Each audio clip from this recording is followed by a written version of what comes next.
Hello Andy, this is Dr. V. Hemalata, fertility consultant, Secunderabad branch, Hegde Hospital. So first high prolactin levels for fertility ni ela affect chestundo cheptam.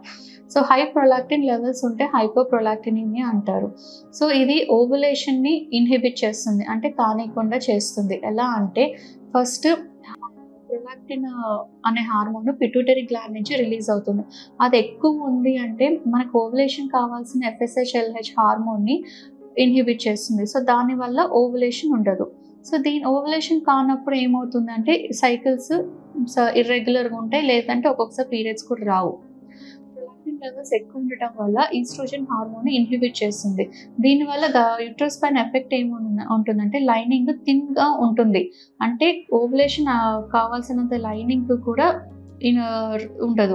So దీనివల్ల ఏమవుతుంది అంటే periods కూడా irregular ఉంటుంది. ఆలిగోమెనోరియా అంటే period తక్కువ రావటము, ఒక్కొక్కసారి period రాకపోవడం వల్ల కూడా ఉంటుంది. అండ్ ఇది ఫర్టిలిటీని ఎలా ఇంపాక్ట్ చేస్తుందంటే ఫస్ట్ ఎగ్ రిలీజ్ కాకుండా అంటే ఓవులేషన్ కాకుండా ఉంటుంది. అండ్ లైనింగ్ సరిగ్గా ఫామ్ కాదు.